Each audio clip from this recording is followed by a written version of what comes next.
Were you involved in a toxic relationship? Were you involved with a relationship with a narcissist or someone like that? And after the relationship, you're left with the burning thought and the burning question, what could you have done differently?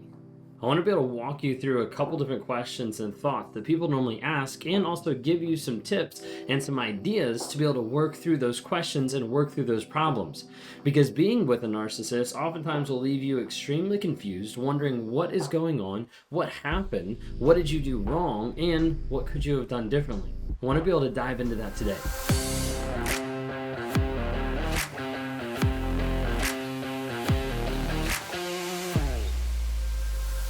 If you guys are new here, my name is Ben Taylor. I'm a self-aware narcissist on this channel to provide awareness, growth, healing, and change. We do that by producing content on all different platforms: TikTok, Instagram, Facebook, YouTube, LinkedIn, and also on the podcast, Spotify, Apple Podcasts, Google Podcasts, Amazon Music, everywhere under Raw Motivation. So if you haven't had a chance to be able to follow or like or share any of the content, look us up under Raw Motivations everywhere.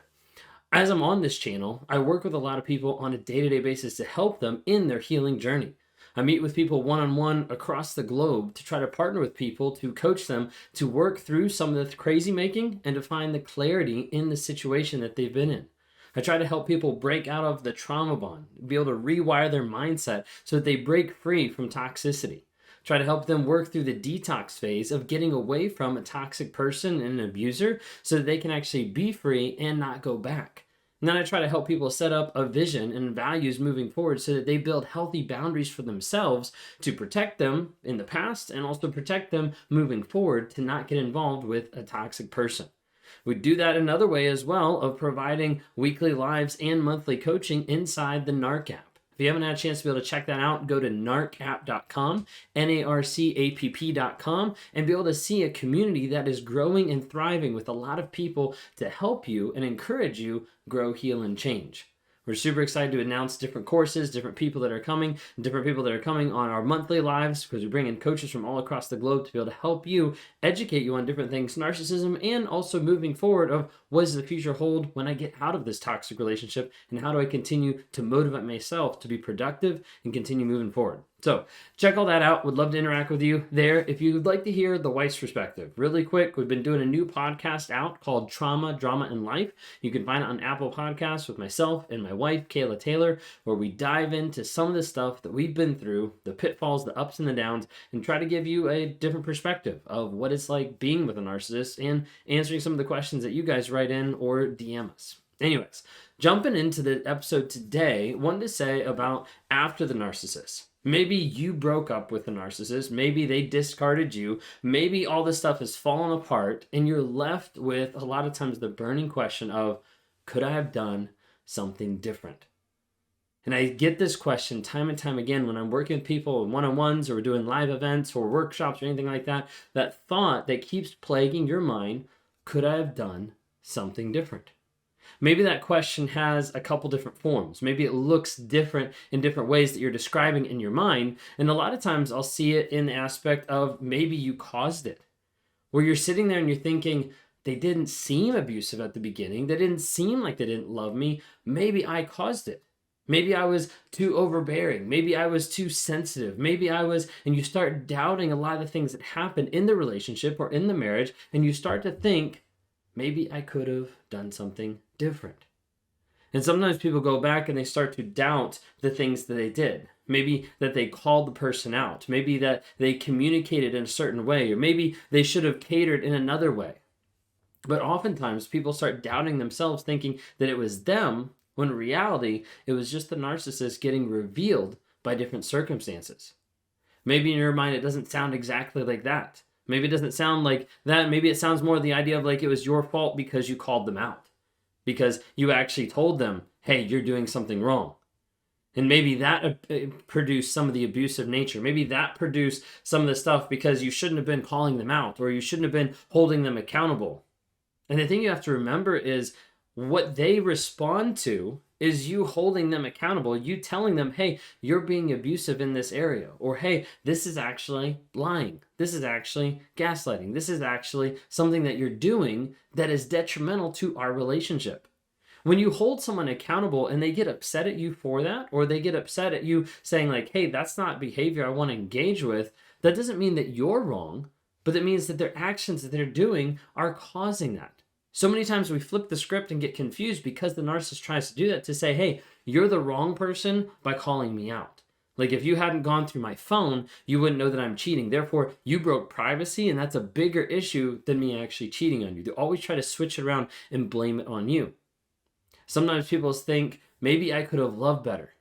Maybe I could have been more kind, more loving. Maybe I could have helped heal the small boy or the small woman inside that's in there that wants to be loved, that's running away from that shame and guilt, that wants to be loved. Maybe I could have loved them better, and that would have changed them.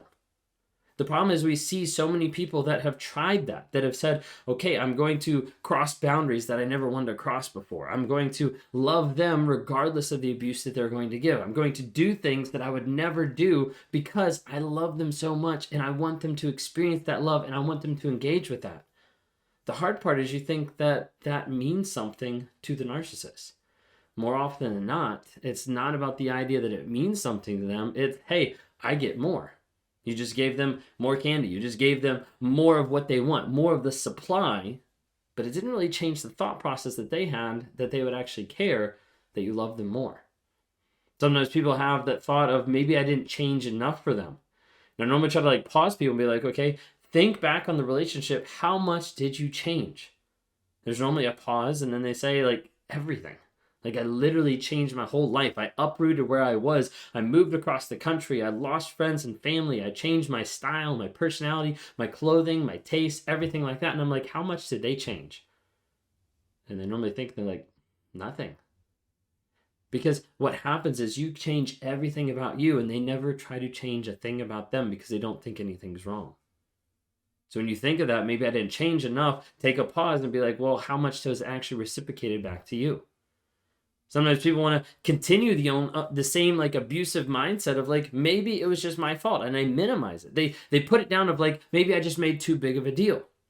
And the problem is, as you start to hear the narcissist in your head, a lot of times they start to attack your worth and value in person, and you carry that on as you get out of the relationship.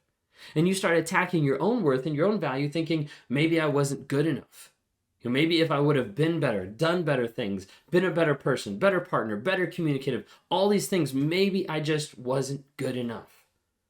And oftentimes people start to attribute their value to the narcissist, of what the narcissist viewed them, of how the narcissist appreciated them, of how the narcissist talked to them. And they start to think, wait, my value is wrapped up in this other person and their perspective of me, which is not true. But a lot of times we want to take that and adhere to that, thinking this person dictates my worth. Sometimes people think as they minimize it, maybe it's just because of my insecurities. Well, a lot of times a narcissist will take your insecurities and will use them to their advantage.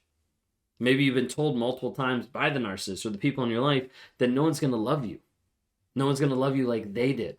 No one's going to accept you. Nobody's going to want you. And so you only think that it has to be with them. Or maybe you've been beaten down so much that you don't think you're capable of the decisions, or you're not confident. See, a lot of these questions, a lot of these thoughts, a lot of these concepts that I'm going over are stuff that beat you down. And I want you to understand, if you resonate with any of these questions, any of these thoughts that have happened here in the past couple minutes, all of these happen, and I want you to understand they're natural. It's common for people to struggle with these questions and these thoughts, looking back and being like, maybe this happened. Maybe I could have done this better. Maybe I could have changed this. Those are all natural things. And I want you to understand, first off, that you're not alone. You're not alone in the struggling with that. You're not alone in thinking that, and you're not stupid for thinking that, because sometimes people think that and they'll beat themselves up. So I want you to think of 4 different things. Okay? I want you to think of 4 different things to be able to think through some of these questions and think through some of these thoughts that are going to plague your mind. First thing is, I want you to start to journal. I want you to start journaling to remind yourself of the truth of the situation. Because so many times you'll get past and you'll be like, I could have done something different, and you forget the 1,000 things that you changed and 0 things that they changed. Remind yourself of the truth, because that's the only thing that's going to set you free. When you're wondering, maybe I should have cared different, maybe they did love me, I just didn't do it right, maybe I should have changed something because they did this. When you start plaguing yourself with all these questions, start to ask, even while you're journaling, but start to ask yourself, how did they demonstrate? How they demonstrate care, how they demonstrate love, how they demonstrate affection, how did they actually show up? Because a lot of times your mind will want to play tricks and saying like, oh yeah, they showed up, but did they really?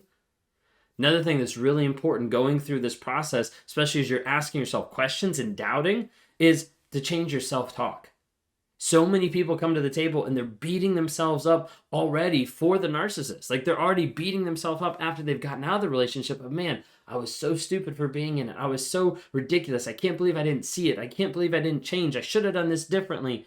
When in reality, like the past has happened and now you can only learn from it and continue to grow. But a lot of times people will beat themselves up and as a result, they limit their opportunity for growth. It's like you're trying to heal on a broken leg, and every day you wake up and you keep hitting it with a bat, wondering why it still hurts.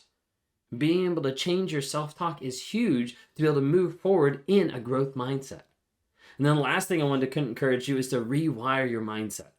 I work with people every single day to rewire the story that they're telling themselves because it's so crucial to be able to believe the truth and not the fantasy, not the fiction that a lot of times our minds want to gravitate towards. There's 4 different things. Journal, ask how they demonstrate, change your self-talk, and rewire your mindset. Those are super important to be able to help combat a lot of those questions that we talked about earlier. Last, I want to remind you, you're not crazy, you're not alone, and you're not hopeless. Reach out for help.